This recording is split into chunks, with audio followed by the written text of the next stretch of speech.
গতি ড্রিবলিংয়ে লেফট উইংয়ে বাংলাদেশের আশার প্রতীক 18 বছর বয়সে ইতালিয়ান ক্লাবের মূল দলে জায়গা করে নেওয়া, অল্পদিনে বাংলাদেশের মানুষের হৃদয়ে জায়গা করে নেওয়া। বলা হচ্ছিল বাংলাদেশের উইঙ্গার ফাহমিদুল ইসলামের কথা।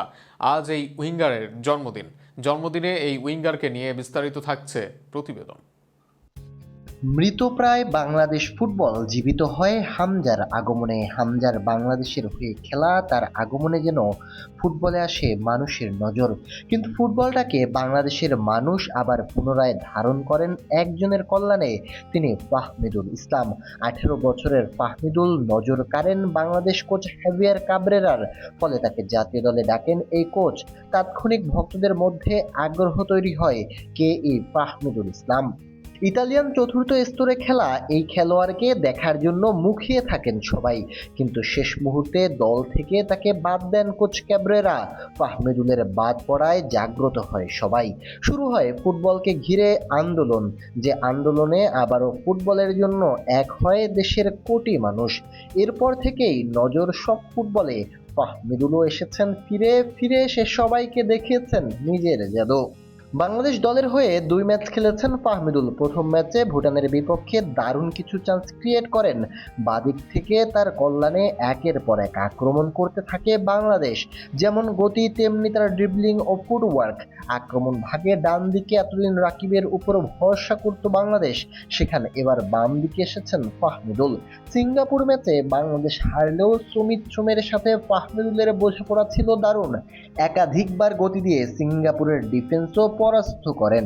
ডিবক্সের সামনে তাকে ফাউল না করলে হয়তো নিজের প্রথম গোলটাও পেতে পারতেন এই উইঙ্গার।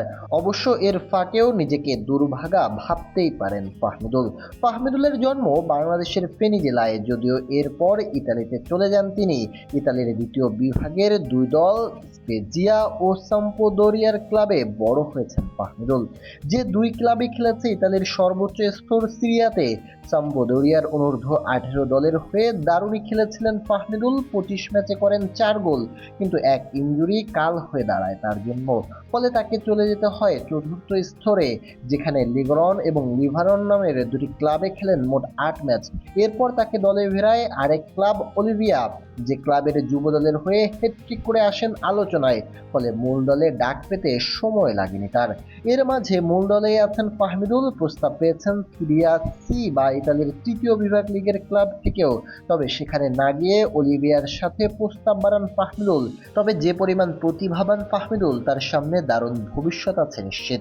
কেননা মাত্র 18 বছরেই মূল দলে নিয়মিত ফাহমিদুল যদি নিজেকে আরো ইমপ্রুভ করতে পারেন, তবে সিরিয়া বিতে আগামী দিনগুলোতে দেখার সম্ভাবনা ভালোভাবেই আছে তার। 19-এ পা দিয়েছেন ফাহমিদুল, তার থেকে প্রত্যাশাও বেড়েছে সবার। আগামী দিনে সে প্রত্যাশা পূরণ করে নিজের ও দেশের উন্নতি করুক ফাহমিদুল, এটাই চাওয়া বাংলাদেশের ফুটবল ভক্তদের।